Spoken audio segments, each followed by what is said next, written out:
Spirits, are you there? Are there any spirits here who wish to communicate? If you're here, give us some sign.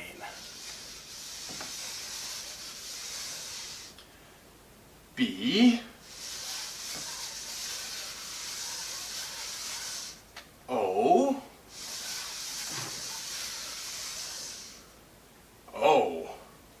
The spirits said boo? Wait a minute, there's more. Another B. Oh, never mind.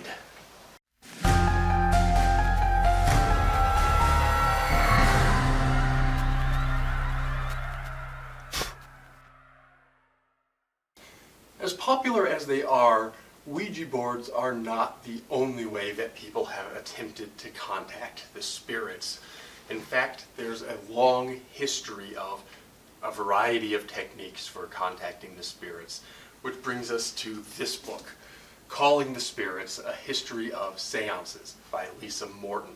This is a new book. In a previous video, I mentioned that this was going to be some of my Halloween reading for 2020, and indeed it was. I have read it now, and I'm back to review it. The most important thing that people are going to be wondering about is this a good book or not? I can say without reservation, this is a very good book. I highly recommend reading it if you have any interest in creepy things, seances in particular, spiritualism, contacting spirits, history of occult and paranormal thought. This book is definitely for you. One of the things that I particularly like about this book is that it gives the skeptics their due. I'm a skeptic myself, and I have read extensively about spiritualism, seances, the occult, the paranormal. From a skeptical perspective, this book covers how those skeptics have debunked fraudulent mediums throughout history. But at the same time, this will also appeal to believers because this is not in itself a work of debunking. It's a history that covers both the believers and the skeptics, which is great for everyone. One of the things that surprised me is how much is in this book that I didn't already know. I had the same experience when I read the same author's book about Halloween called Trick or Treat. I know a lot about Halloween, but Lisa Morton managed to surprise me with some facts, and the same is true with the history of seances. I know a lot about seances. I have studied them extensively. I'm well versed in their history. I'm well versed in the skeptics and the debunkers. I've performed seances in a theatrical setting as a magician. I have read a lot on this subject, and I didn't really think there was going to be that much information that I didn't know. But this book managed to be quite enlightening on many facts that in fact I didn't know. And even when it covered things that I did know, it was still an entertaining read.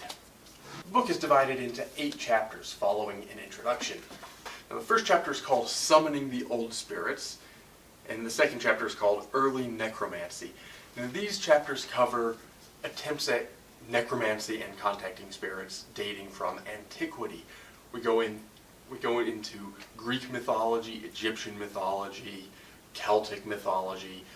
Some of the things in there I already knew, but this was one of the areas where there was a lot of new information to me because a lot of my education about seances focused on what we would call the stereotypical seance, which is more of a Victorian construction. Then we move on to chapter 3, Darkness Across the Enlightenment and the Romantic Gothic.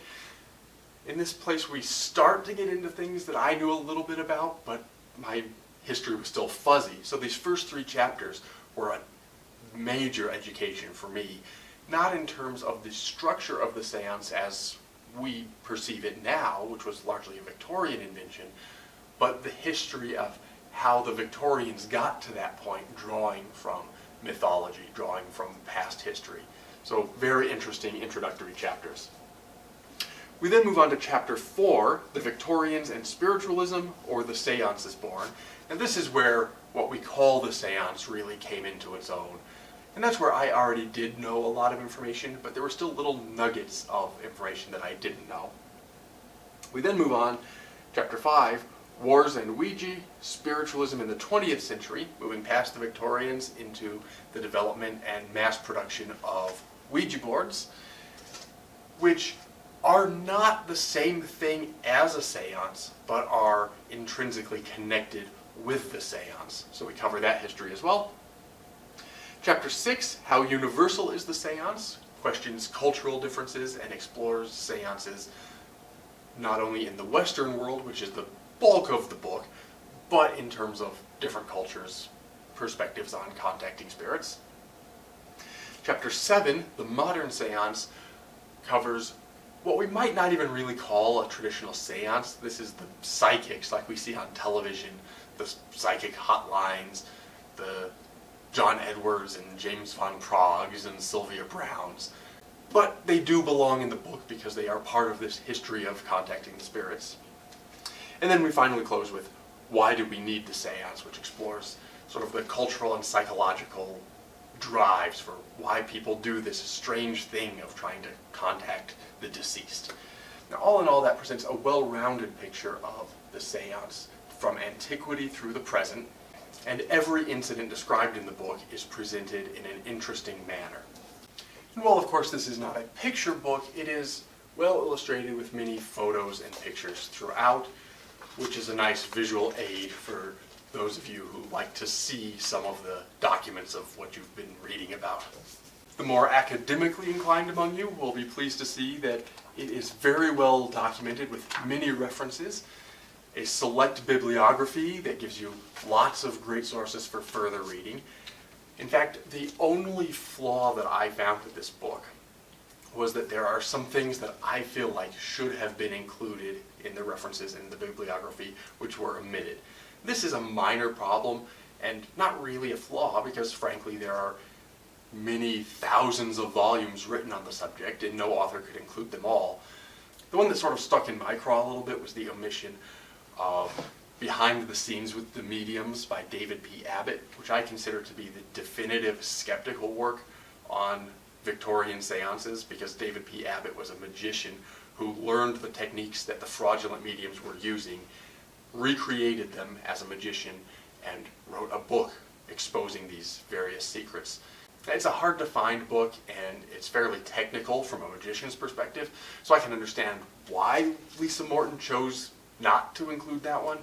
But just if I were to find some flaw, I wish a little bit that she had included just that one book and a little bit more of that perspective.